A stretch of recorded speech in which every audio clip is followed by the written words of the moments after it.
Last week, I had a phone call with my mom. We talked about my niece's first birthday. A small cake, maybe pink, with a little crown on top. That's it. A normal phone call. I never typed cake, never searched it, never asked Google. I just spoke. That night, I opened Instagram. The first ad, a pink birthday cake with a crown. I counted 14 cake related ads that night. Now, I want you to think for 1 second. Has this happened to you?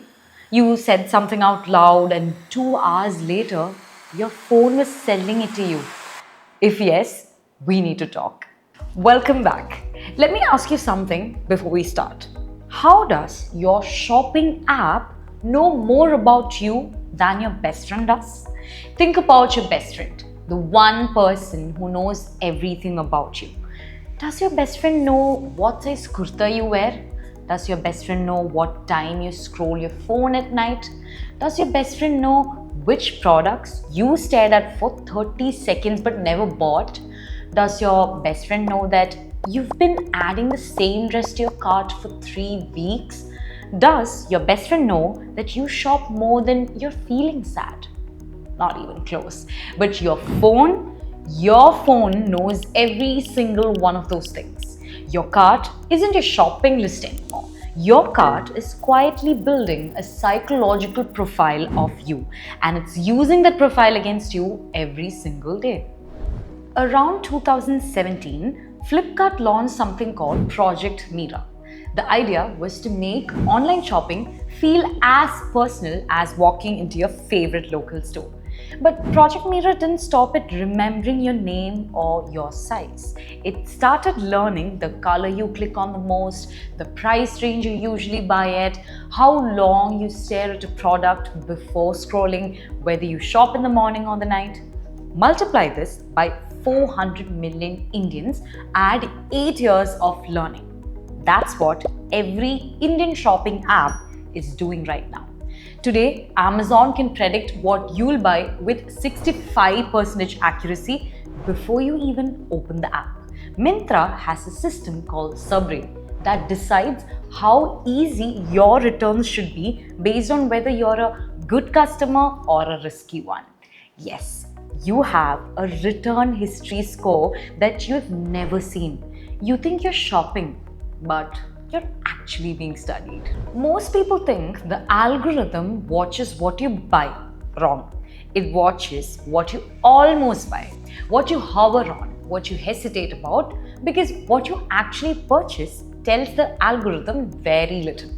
You bought 5 things this month, but the algorithm tracked 500 things you considered, 500 hesitations, 500 confessions. Your cart isn't a shopping list. Your cart is a confession booth. It knows you wanted the 3000 rupees jacket but didn't buy.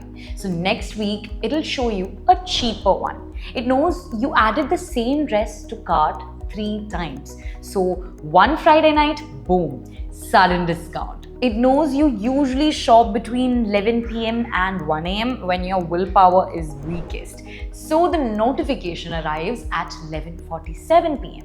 Your best friend knows the jokes you laugh at. Your shopping app knows the products you stared at when you were sad. And that's the gap.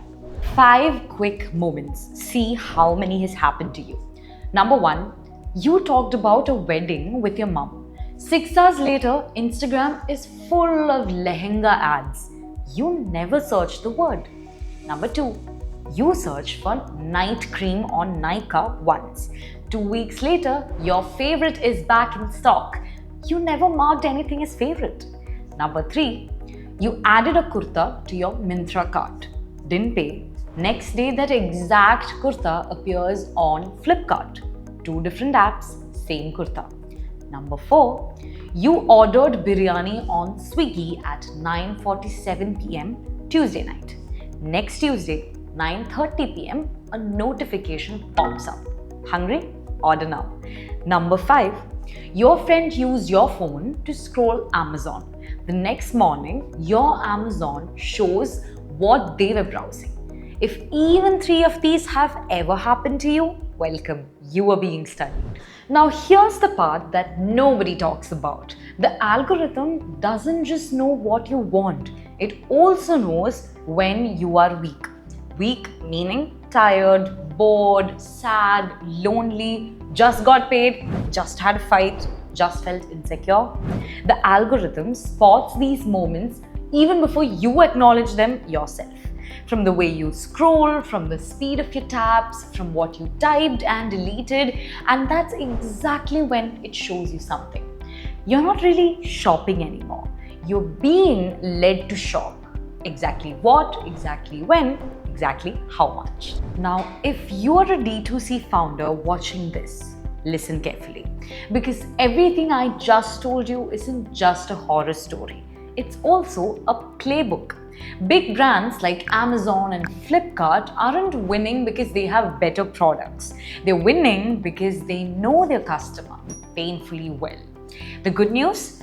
You don't need $1 billion algorithm to do the same thing.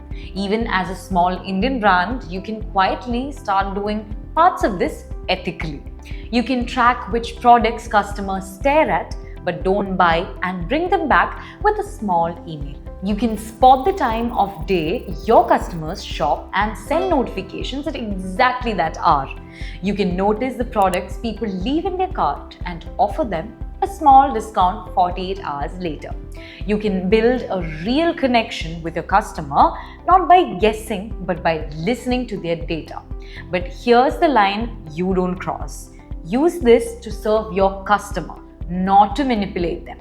Use it to recommend things they'll actually love and not to push things at them when they're tired or sad or lonely. Use the data to make their experience better, not to engineer the behavior against their own interest. That's the difference between a brand people love and a brand people quietly start to resent. The same algorithms that make Amazon feel scary can make your brand feel personal. The choice is yours. The intent is everything.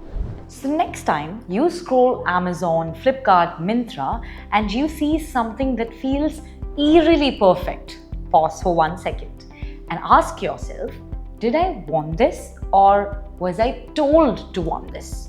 Your best friend probably doesn't know what you had for breakfast today, but your shopping app knows what you wanted last Wednesday at 11:47 p.m. and chose not to buy. That's not technology, that's something else. We can't escape it, but at least we can be aware of it. Because the moment you become aware, the algorithm quietly loses just a little bit of power over you. Awareness is the only protection any of us has left. Quick poll. Comment the number 1 if your shopping app knows you better than your best friend. Comment the number 2 if you don't think so. Let's see how many of us realize this for the first time today.